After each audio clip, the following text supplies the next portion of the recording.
Welcome back to the Division 2. I've got a couple of the exotics, I haven't put much time into them, and what we're going to do in this video is actually go and do a couple of activities. I want to see how well the Chatterbox performs. I stupidly crafted it in World Tier 4, I think it was. I got it to a 440 gear score, which you can see there. The Chatterbox and Kendra's Liberty I don't think you can get again, but because they're random drops, the Merciless, the Pestilence LMG, and the Sweet Dreams can drop multiple times for the same person. So go and try and farm for one of them guns if you need to upgrade your gear score. Deconstruct the lower gear score one that you have, and then you'll get some exotic components. So what we're going to do is head to my crafting bench. I'm also running the True Patriot gear set.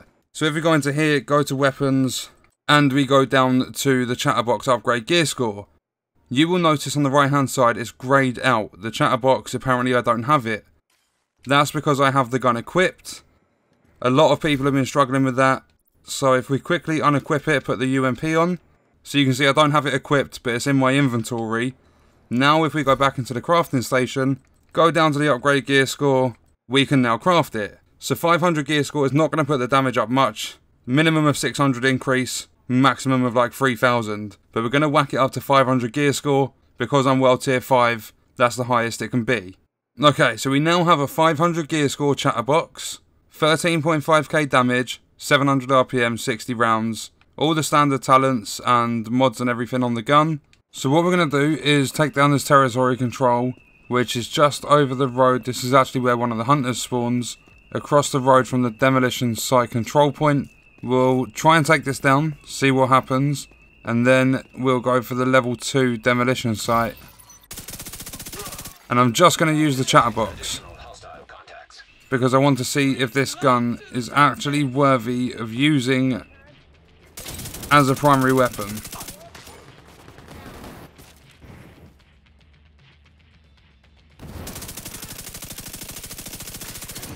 It's not doing too bad. One of my favourite things about this gun is every bullet you hit an enemy with, you get an extra 1% fire rate. I think it's 1% fire rate for every bullet, and it stacks to a max of 60. Okay, there we go. Wasn't too difficult. Territory control done.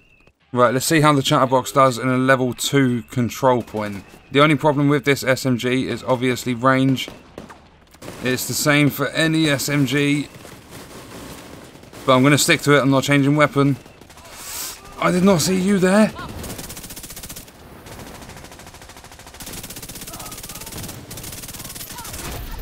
Oh, I got a little bit of ammo back. There's not enough though.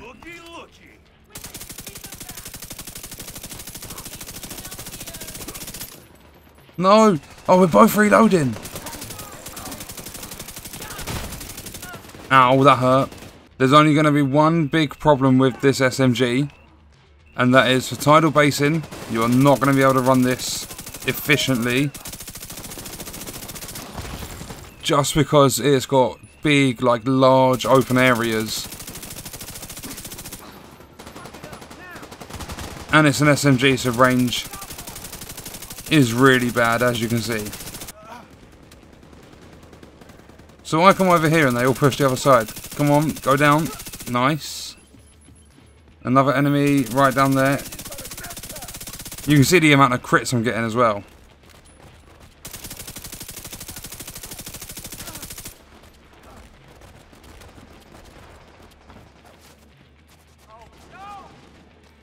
This isn't Boss Man, is it? No, you're just a purple. Oh, here he is up here. I see you.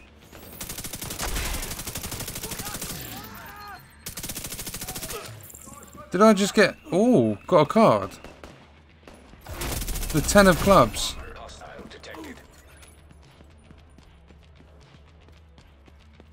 I still haven't collected the full deck. Oh no, we've got a bomber coming up.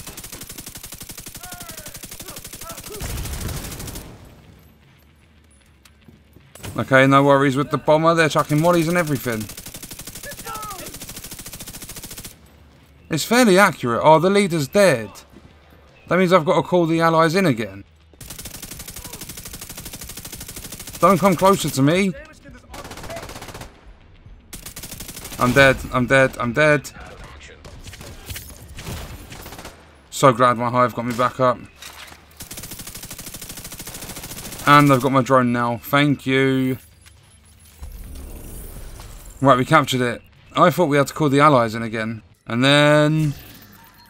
oh, an M700 carbon at 498. And we've got some Douglas and Hardin with the holster, 13,700 health, and 5% crit hit damage.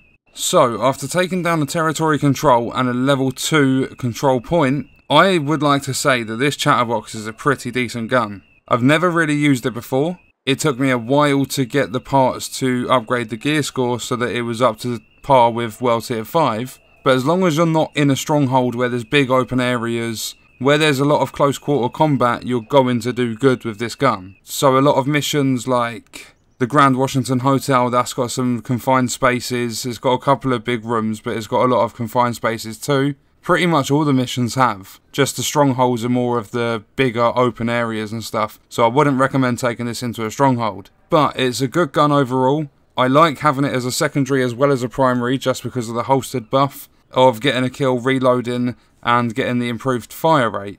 So that's going to do it for this video. Let me know in the comments what you think of this gun. And also let me know your luck with the RNG of getting exotics and stuff to drop. I hope you enjoyed the video. Thank you for watching.